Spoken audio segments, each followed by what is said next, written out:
ஒவ்வொரு குடும்பத்துக்கும் வாழ்நாள் கடமை என்பது சொந்தமா ஒரு நிலம். கள்ளக்குறிச்சி உட்பட அனைத்து மாவட்டங்களிலும் அதிக எண்ணிக்கையிலான இலவச வீட்டுமனை பட்டாக்களை வழங்கி நிலம் என்னும் அதிகாரத்தை எளிய மனிதர்களுக்கு கொடுத்திருக்கிறோம். அடுத்து 20 லட்சம் கல்லூரி மாணவர்களுக்கு லேப்டாப் தரப்போறோம். அதுவும் ஏஐ என்கிற செயற்கை நுண்ணறிவு சந்தாவோட கொடுக்க போறோம்.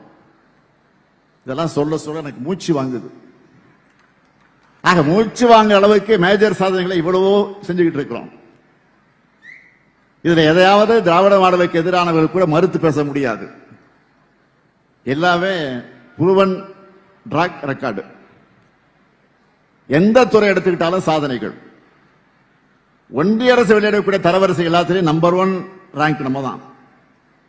உலக அளவிலான விருதுகள். நெஞ்சை நிமிர்த்தி காலை தூக்கி நடக்கிற மாதிரி தமிழ்நாடு இன்றைக்கு முன்னேறிக்கிட்டு இருக்கு.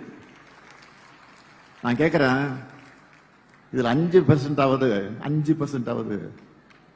அதிமுக ஆட்சி காலத்தில் நடந்ததா? அவங்களால சொல்ல முடியுமா? இது என்னுடைய ஓபன் சேலஞ்ச். தைரியம் இருந்தா சொல்லுங்க. 5% சொல்லுங்க. 10 ஆண்டு அதிமுக ஆட்சியில பாழ் போன தமிழ்நாடு திராவிட மாடலுடைய 4 ஆண்டுல துள்ளி குதிச்சு இன்னைக்கு எழுந்திருக்கு. இனி எப்போதும் ஏறுமுகம்தான். ஒன்றிய அரசோட வஞ்சகத்தை மீறி அவங்களுடைய உதவி இல்லாமலேயே இன்னும் சொல்ல போனா தமிழ்நாடு வளரவே கூடாதுன்னு அவங்க போடுகிற ஸ்பீட் பிரேக்கரை எல்லாம் தாண்டிதான் இந்த இடத்துல நம்ம நிக்கிறோம்.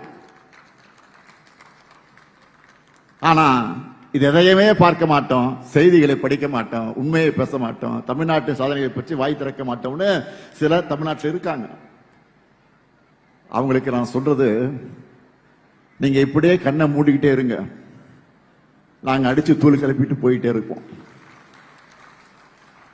திராவிட மாடல் அரசின் சாதனைகளுக்கு மகுடமா 2026 தேர்தலில் மக்கள் அளிக்கக்கூடிய தீர்ப்பு தான் உங்களுக்கான ரியாலிட்டி செக்கா இருக்கும். இப்ப நான் சொன்ன தமிழ்நாட்டின் சாதனைகள் வளர்ச்சி நிறைந்த ஒரு இந்தியா என்றால், பாஜக ஆளக்கூடிய மாநிலங்கள வேற ஒரு இந்தியா இருக்கு. வறுமை, மத வன்முறை, கும்பல் படுகொலைகள், கல்வியை கெடுக்கக்கூடிய முயற்சிகள், வேலை வாய்ப்பின்மை, இதுதான் பாஜகவுடைய இந்தியா.